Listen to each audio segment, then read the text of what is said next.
There are so many popular fitness exercises out today, and let's face it, we all want to stay in shape. However, which exercises are safe for you if you suffer from cervical instability, cervicogenic headaches, or cervicogenic dizziness? In this video, we're going to break down the top 8 worst fitness exercises for chronic neck pain and cervical instability. Let's take a look.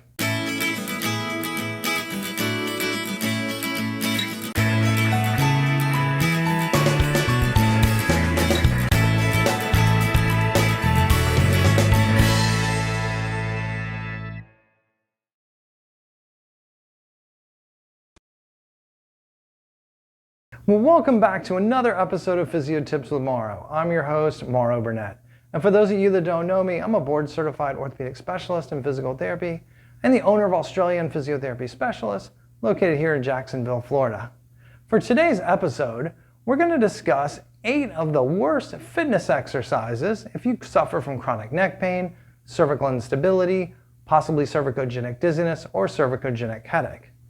Before we get into this, let's take a minute and look at some of the anatomy and some of the definitions of some of these terms.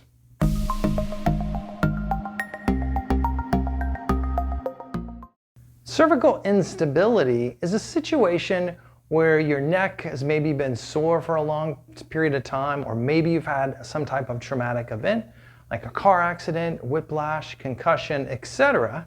And now what's happened is your deep muscles deep inside the neck that attach directly to your vertebra, they've gotten weaker, they've lost their endurance, and even their specific timing of when and how they're supposed to fire to protect the tissues of your neck.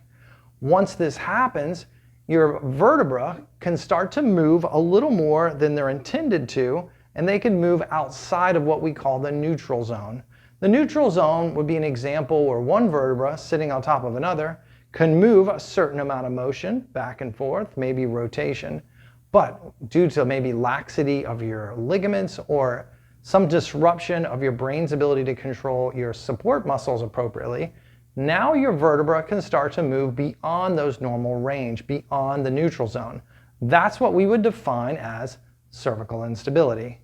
The signs of cervical instability include easily irritated neck with small activities. Maybe you're just doing the littlest thing around the house and you notice, wow, my neck really flared up and I barely did anything. Oftentimes, your head may feel heavy for your neck. My patients tell me this all the time.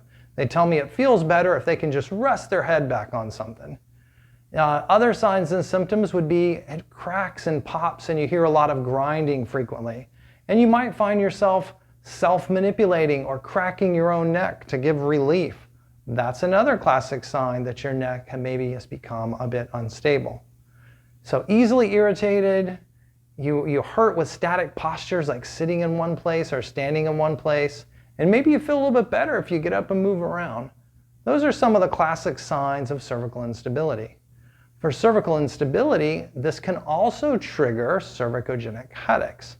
Cervicogenic headache would be a headache that's emanating from the top 3 vertebrae in your neck.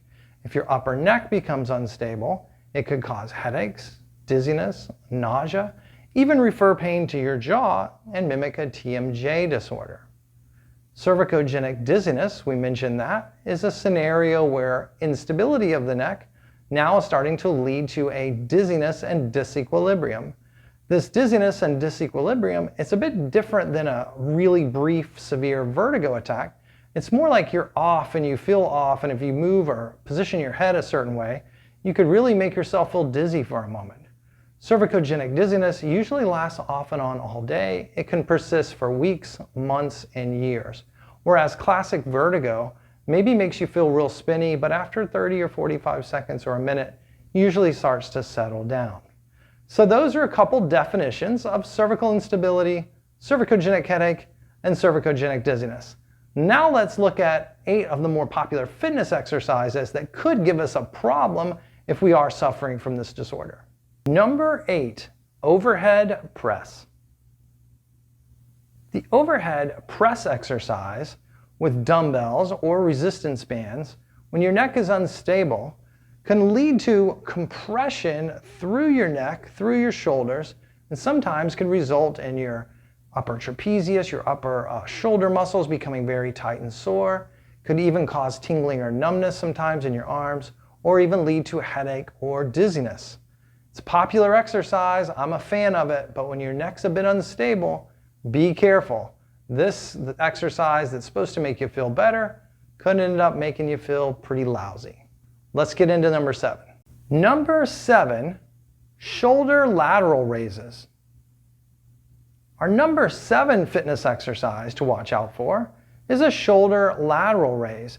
You take your dumbbells and you lift your arms from the side. Great exercise for the shoulders normally. However, if your neck's a bit unstable, it might go okay, and then again, it might really irritate your neck. As you're lifting your arms from the side, it requires that your neck's able to transmit its data to the rotator cuff muscles appropriately, and most of your rotator cuff muscles are innervated by the C5 nerve that comes out of the neck. So if you have instability or pain or problems with the C5, C6, oftentimes you could have a little bit of misfiring with your rotator cuff. So lifting from the side can start to cause some problems, could cause headaches and dizziness. Let's now take a look at the number 6 exercise.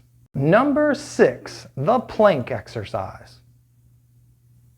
The plank exercise is a very popular exercise in fitness today, and for the right person, the right time, could be a nice exercise for them. However, when your neck is really deconditioned and a bit unstable, being in a horizontal placed position puts a lot of stress and strain on your neck. A good mathematical way to think of this is for every inch that your head tilts forward, add about 10 additional pounds of stress to the neck.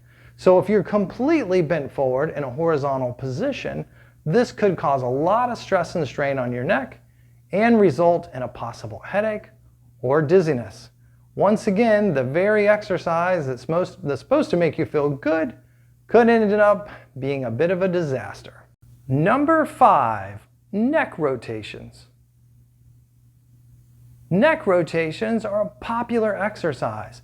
Ever since most of us were kids in any type of gym class, we probably all practiced some version of rolling your neck clockwise or possibly rolling your neck counterclockwise. This was a very popular exercise in fitness for many decades.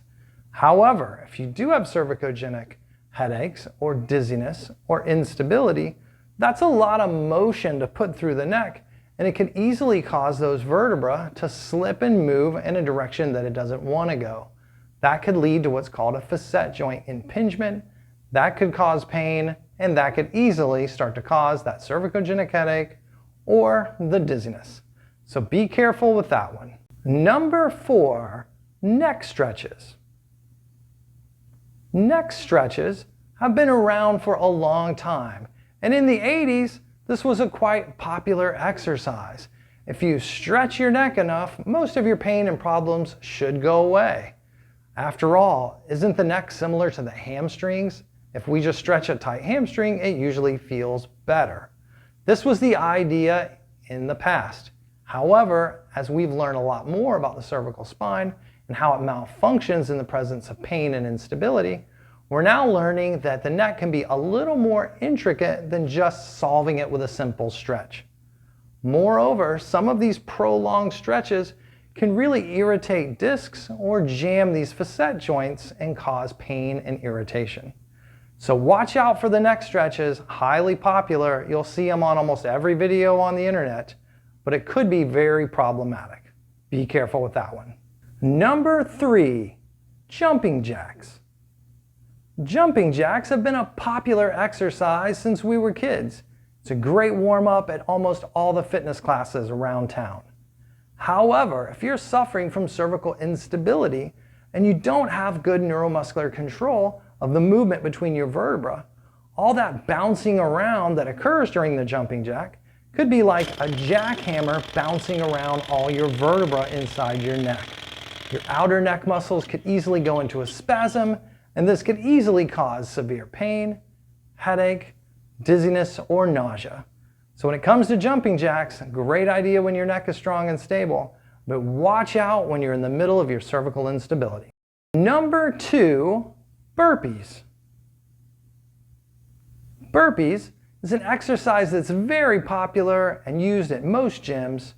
You go down into a push-up position, you come back up, and then you jump into the air and then repeat.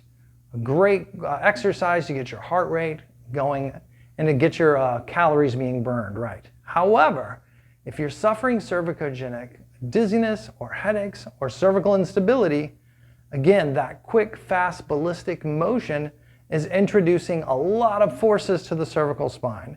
If you don't have really good neuromuscular control, this could be too fast, too quick, and could cause a lot of pain and tightness in your neck. That one's best to wait until your neck's doing a little bit better and maybe get back on that one later. We've made it to the #1 worst exercise for cervical instability. This one I hear from my patients all the time. It's the sit-ups or ab exercises without supporting your neck. Maybe your arms are crossed or your hands are just lightly touching your ears. As you're lying down and crunching back up, puts a tremendous amount of strain on the front of the neck and a lot of strain on those vertebrae and your muscles and your discs.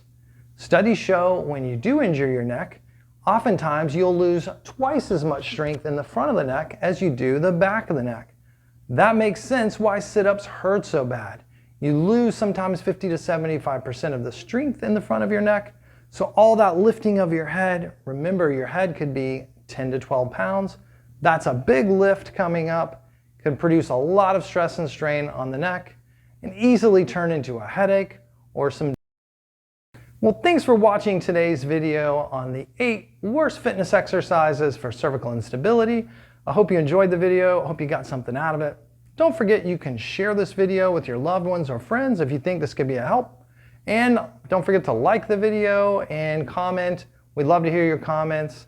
Remember, subscribing is free. We're going to keep putting these videos out, hopefully to be a help for the community.